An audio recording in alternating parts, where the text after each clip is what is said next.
Hello friends, मैं Hardeep Singh from गति group of classes आप सभी का स्वागत करता हूं। गाइस, आज का जो हमारा टॉपिक है वो है क्लास 12 का सीबीएसई हिस्ट्री का थीम 6, जिसका आज लेक्चर 4 हम स्टार्ट करने जा रहे हैं।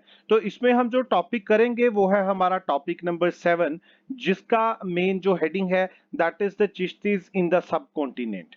गाइज, आज हम इसमें एक ही टॉपिक करेंगे क्योंकि ये काफी लंबा टॉपिक है, तो इसीलिए सिर्फ यही टॉपिक कवर करेंगे। ऑलरेडी हम 3 वीडियोस इसकी बना चुके हैं। तो चलो शुरू करते हैं बिना कोई टाइम वेस्ट किए। सबसे पहले टॉपिक नंबर 7 का एक ओवरव्यू ले लेते हैं। चिश्तीस, जैसे कि अभी यहाँ पे हम लोग जो है चिश्तीस के बारे में, सूफीज के बारे में, सिलसिलास के बारे में, उनके बारे में बात करेंगे। सूफीज जो कि इंडिया में आए नियर अबाउट 12th सेंचुरी में, ठीक है ना, और 12th सेंचुरी के लास्ट में अगर हम माने तो तब आया।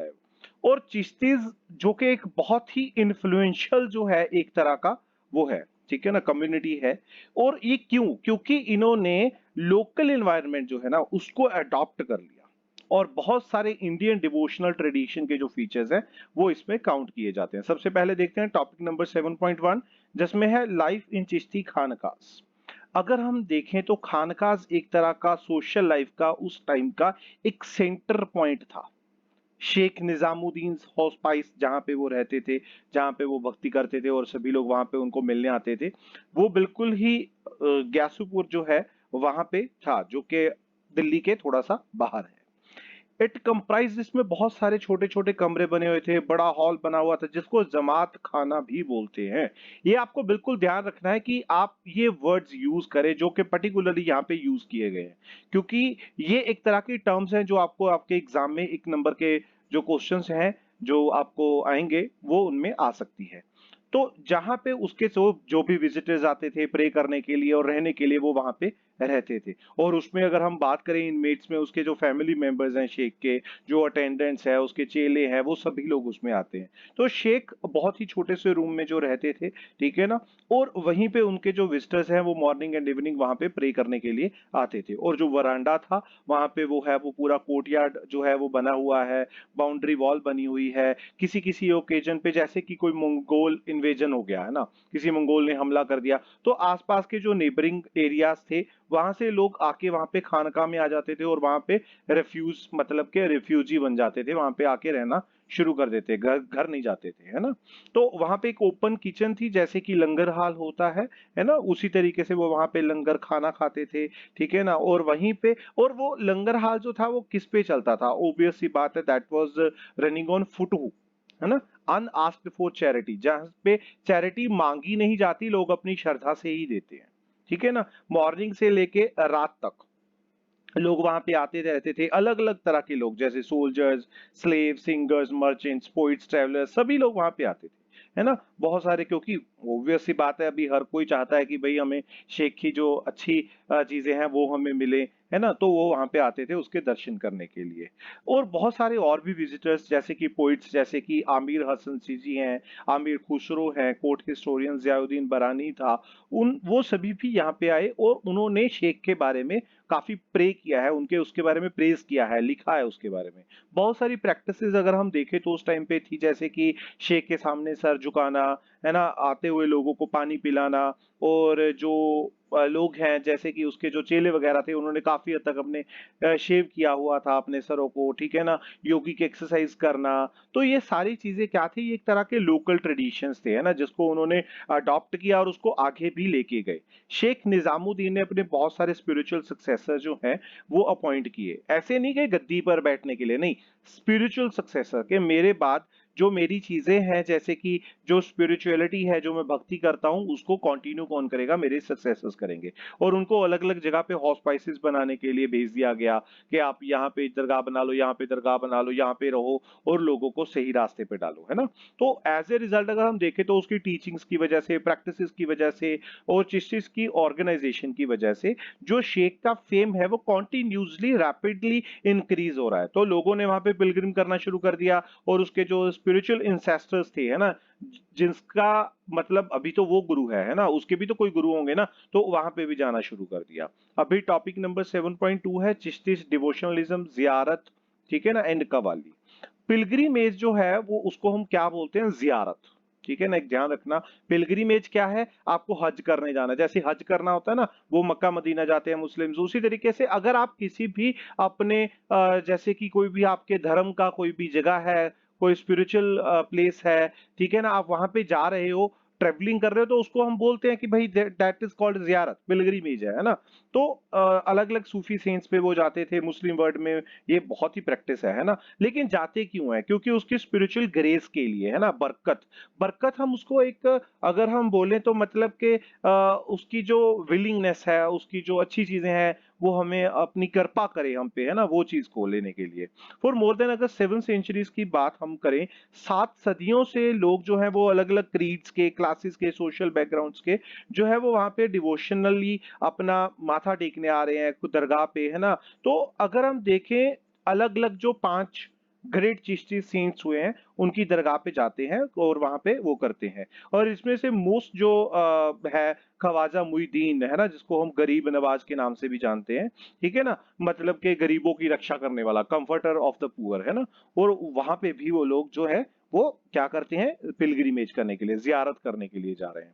और इतनी ज्यादा ऑस्टेरिटी की वजह से, पैरिटी की वजह से, शेख इतना ज्यादा दयालु है ना, इसकी ग्रेटनेस की वजह से जो उसके स्पिरिचुअल सक्सेसर्स हैं, है ना, और उनको पेट्रोनेज भी मिली बहुत सारे रॉयल विजिटर्स की, जैसे मोहम्मद बिन तुगलक हो गया, जिसने 1324 से लेके 51 तक उसने रूल किया, है ना।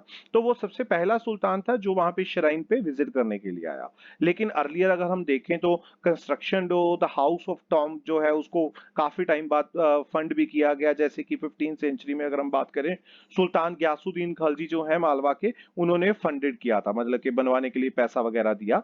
और श्राइन जो है वो बिल्कुल ट्रेड रूट पे थी, जो कि दिल्ली और गुजरात को आपस में जोड़ते हैं। तो वो ऑब्वियस सी बात है, भाई अभी खाना खाने के लिए कोई गुरुद्वारा मिल जाए, मंदिर मिल जाए, मस्जिद मिल जाए, तो आने वाले जाने वाले लोग रुक ही जाते हैं कि पैसे क्यों देने भाई, वहीं पे 10 रुपए चढ़ाएंगे और खाना खा लेंगे, ऑब्वियस सी बात है, ठीक है ना। तो इस तरीके से। अच्छा, तो 16 सेंचुरी में जो श्राइन है वो काफी ज्यादा पॉपुलर हो चुकी थी। इनफैक्ट अगर हम अजमेर श्राइन की बात करें तो उसने तो अकबर ने भी वहां पे श्राइन किया उस टॉम में, है ना। एंड 14 टाइम्स वो वहां पे गया, कभी जैसे कि कोई नया वो कुछ करना है, कॉन्क्वेस्ट करनी है, कोई जीत प्राप्त कर ली उसने, है ना, और अपने कोई वायदा उसने किया था कि भाई अगर मेरे को ये मिलेगा तो मैं वहां पे जाऊंगा। अपने बेटे के बर्थ पे भी वो गया। तो उसने ये नियर अबाउट अगर हम देखें 1580 तक इसको जो है वो कंटिन्यू रखा। और हर एक विजिट पे उसने बहुत सारे गिफ्ट्स वगैरह जो है वो लेके आया, है ना, इस तरीके से, जो कि इंपीरियल डॉक्यूमेंट्स में हमें दिखाई देते हैं कि भाई हाँ, ये उनको दिए गए थे। तो अगर हम देखें तो उसने एक मॉस्क भी बनवाई वहां पे, है ना, जो कि दरगाह में ही बनी हुई है।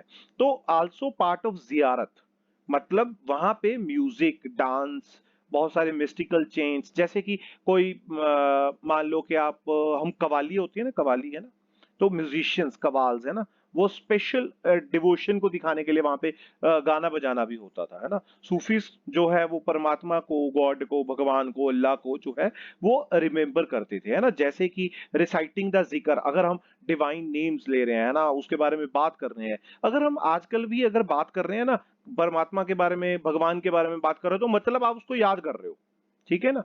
तो इवन के अगर हम देखें तो थ्रू सामा, सामा क्या है, एक ऑडिशन, है ना, और परफॉर्मेंस ऑफ मिस्टिकल म्यूजिक जो है, इसके हिसाब से वो परमात्मा को, अल्लाह को, गॉड को याद करते थे।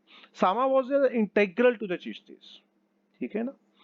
और ये एक इंटरेक्शन था जो कि डिवोशनल ट्रेडिशन के साथ कॉन्टिन्यूस चलता जा रहा था। अभी टॉपिक नंबर 7.3 है हमारे पास, लैंग्वेज एंड कम्युनिकेशन। दिल्ली में अगर हम बात करें तो वहां पे जो चिश्ती सिलसिलास है वो काफी हद तक जो वहाँ की लैंग्वेज है हिंदवी, उसको भी उन्होंने अडॉप्ट किया। हमने शुरुआत में बात की थी कि इन्होंने काफी ज्यादा जो लोकल ट्रेडिशंस हैं, लोकल लैंग्वेजेस हैं, उसको काफी हद तक जो है वो अडॉप्ट कर लिया था। अगर हम साथ ही में देखें तो बहुत सारे सूफीज जैसे कि बाबा फरीद है ना, उनकी काफी सारी जो वर्सेस हैं, जो उन्होंने जो कुछ भी लिखा उन्होंने, है ना, उसको जो है गुरु ग्रंथ साहिब में, आदि ग्रंथ में एक्चुअल में उसमें जो है वो इन्वॉल्व किया गया। आजकल उसको गुरु ग्रंथ साहिब बोलते हैं, जो कि सिखों का जो है वो रिलीजियस टेक्स्ट है ना, गुरु है, उसको बोलते हैं। येट अदर बहुत सारी पोइम्स हैं, मसनवीज हैं, जो कि सिर्फ एक देखो, एक सीधी सी बात है, वो परमात्मा को, अल्लाह को याद करते हैं। तो ऑब्वियस सी बात है, उसने जितनी भी रचनाएं उन्होंने की है, अलग अलग चिश्ती ने, शेख्स ने जितनी भी की है ना, वो सिर्फ एक मतलब परमात्मा की, अल्लाह की प्यार की वजह से की है, उसकी वजह से मैंने लिखी है। फॉर एग्जाम्पल अगर हम देखें ना, प्रेम आख्यान एक लव स्टोरी है जिसमें पद्मावत कंपोज है, जो कि मलिक मोहम्मद जयासी जो है उन्होंने बनाई है ना। रिवोल्ट वो क्या है, उसमें रोमांस दिखाया गया है पद्मिनी एंड रतन सेन का, है ना, जो कि किंग ऑफ चित्तौड़ है। अगर हम देखें तो ये भी एक तरह का एक लेडी का अपने भगवान के साथ, अपने पति के साथ, जो कि एक भगवान मानती है उसको, उसके साथ प्यार है ना। आपने मूवी भी तो देखी होगी ना पद्मावत, वो भी इसी पे बैठी है, ठीक है ना। तो अगर हम 7.3 में और देखें तो बहुत सारी पोइट्रिक कंपोजिशन है जो कि स्पाइसेस में जहाँ पे वो रहते थे या दरगाह में, वहां पे रिसाइट की जाती थी यूजुअली, जैसे कि सामा के टाइम पे डिफरेंट डिफरेंट जनर जो सूफी पोइट्री के हैं वो कंपोज किए गए, जैसे कि बीजापुर में, कर्नाटका में किए गए। बहुत सारी शॉर्ट पोइम्स जो दक्खनी में बनाई गई है ना। और एक मतलब क्या है, वो एट्रीब्यूट था एक तरह का चिश्ती सूफीज के लिए, जो कि उस रीजन में 17 और 18 सेंचुरी में रहते थे। तो ये पोइम्स जो हैं ये जैसे कि वुमेन है ना घर में, क्योंकि उनका काफी हद तक रिलीजन के साथ लेना देना होता है, तो ऑब्वियस सी बात है, जैसे कि वो अपने घर के काम कर रही हैं तब भी वो गा रही हैं उसको, है ना। तो घर वाले भी सुनते रहते हैं, अच्छा माहौल बना रहता है। जो बहुत सारी कंपोजिशन अलग अलग, जैसे कि ल्यूरीनामा है ना, ललबीज बोलते हैं ना हम, है ना, वो भी ल्यूरीनामा, ठीक है, लोरी देने के लिए, शादी नामा, वेडिंग सॉन्ग्स, ऐसी बहुत सारी चीजें बनाई गई है ना। तो उस टाइम के जो सूफीज हैं वो प्री एग्जिस्टिंग भक्ति ट्रेडिशन से बहुत ज्यादा प्रभावित थे।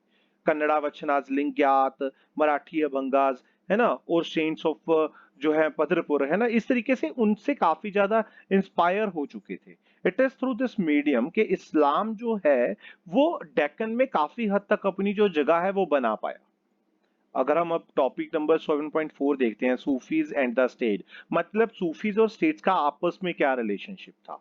देखो एक सीधी सी बात है भाई, स्टेट के साथ रिलेशनशिप बनाना पड़ता है, ठीक है ना, क्योंकि पैसा भी चाहिए, आपको फेम भी चाहिए, है ना, और स्टेट को भी जरूरत पड़ती है। अभी आजकल हम देखते हैं ना, जैसे कि कोई भी सेंट है, वो कोई भी है, मैं किसी का नाम नहीं लूंगा, कोई भी सेंट है, बहुत सारे पॉलिटिकल जो नेता होते हैं ना वो जाते हैं उनके पास, नेता लोग, है ना, कि भाई हमको वोट दो, ये करो वो करो, है ना, इस तरीके से।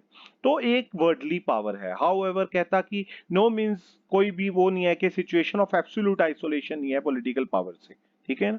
सूफीज ने एक्सेप्ट किया, अनसॉलिसिटेटेड ग्रांट्स उनको मिली, डोनेशन मिली, पॉलिटिकल अलाइट से ही मिल रही है ना, ऑब्वियस सी बात है।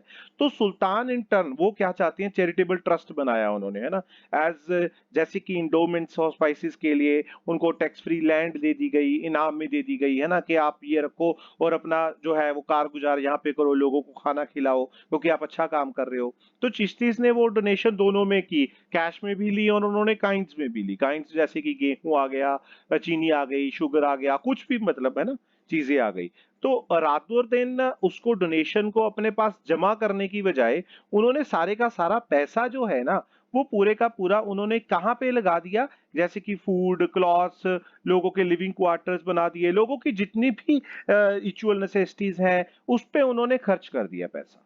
अगर हम देखें तो मॉरल अथॉरिटी है शेख्स की, कि जैसे कि लोगों ने इसी तरीके से ना, लोग जो है अलग अलग जगह से जो वहां पे अट्रैक्ट हुए लोगों के पास, है ना, वो चिश्तीज के पास, शेख्स के पास। अगर हम देखें तो बहुत सारी पेटी स्कॉलरशिप, है ना, लोगों का बिलीफ है कि भाई उसके पास मिरेकल्स पावर है, जिसने सूफीज को बहुत ज्यादा पॉपुलर कर दिया, बहुत सारे लोगों में, मासिस मतलब बहुत सारे लोगों में पॉपुलर कर दिया, है ना, जिसकी वजह से उनको किंग्स के साथ काफी ज्यादा सिक्योरमेंट भी वहां से मिली। तो किंग जो थे वो अपना डेमोन्स्ट्रेट एसोसिएशन नहीं दिखाना चाहते थे, बल्कि लेजिटिमेशन चाहते थे कि भाई हाँ हम यहाँ पे अपना रूल कर सकते हैं, है ना, क्योंकि हमें भगवान ने भेजा है। जब टर्क्स ने जहाँ पे दिल्ली सल्तनत अपना बनाया, तो उन्होंने उलामा से, है ना, जो है स्पिरिचुअल हेड ऑफ मुस्लिम्स हैं, है ना, उनसे भी अपना वो लिया, है ना, उन imposing sharias as a state law बना दिया गया, है ना। तो इस तरीके से बहुत ही इंपॉर्टेंट पार्ट रहा ये।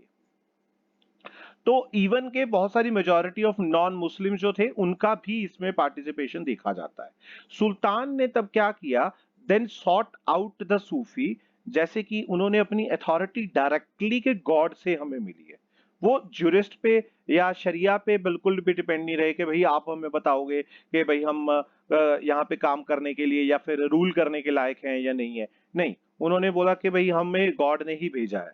Besides, it was believed कि औलिया जो है they could intercede with God. कि वो भगवान के साथ, गॉड के साथ, अल्लाह के साथ उनका सीधा कनेक्शन है, जिसके साथ मटेरियल एंड स्पिरिचुअल कंडीशंस जो हैं वो ऑर्डिनरी ह्यूमन बींग्स की उसको सुधारा जा सकता है। तो इस तरीके से, इसी तरीके से जो किंग्स हैं वो हमेशा वहां पे अपना चाहते थे कि भाई सूफी श्राइन्स या हॉस्पाइसेस में आते रहते थे, है ना। तो इस तरीके से बहुत सारे हमने कन्फ्लिक्ट भी देखे हैं सुल्तान और सूफीज के बीच में। तो यहाँ पे अथॉरिटी है क्योंकि दोनों ही अथॉरिटी चाहते हैं, ठीक है ना। तो वहां पे कुछ रिचुअल्स हैं जो उन्होंने परफॉर्म्ड भी किए, जैसे कि प्रोस्ट्रेशन हो गया, किसिंग ऑफ द फीट हो गया, है ना। जैसे कोई सेंट्स आ रहे हैं, है ना, सेंट है कोई, ठीक है, शेख है, उसके पैरों को छूना हो गया। ओकेजनली जो सूफी शेख थे, those were addressed with high sounding titles, उनको टाइटल्स दे दिए जाते थे। फॉर एग्जांपल, जैसे कि डिसिपल्स ऑफ निजामुद्दीन औलिया है, उनको एड्रेस किया जाता था सुल्तान उल मशेख। लिटरली उसको हम क्या बोलते हैं, सुल्तान अमंगेस्ट शेख्स, है ना। मतलब के शेख्स के बीच में भी वो एक तरह का सुल्तान है जो कि बहुत ही सुपीरियरिटी रखते हैं। तो गाइज आज का टॉपिक हमारा यहीं पे खत्म होता है। अगर आपको वीडियो पसंद आई हो तो प्लीज इसे अपने फ्रेंड्स के साथ, अपने क्लासमेट्स के साथ, अपने टीचर्स के साथ शेयर करें। और गाइज हाँ, आप कमेंट सेक्शन में कोई भी क्वेश्चन पूछ सकते हैं, आपको डेफिनेटली उसका जो आंसर है वो आपको मिलेगा। तो गाइज मिलते हैं नेक्स्ट वीडियो में। Thank you very much, bye bye everyone.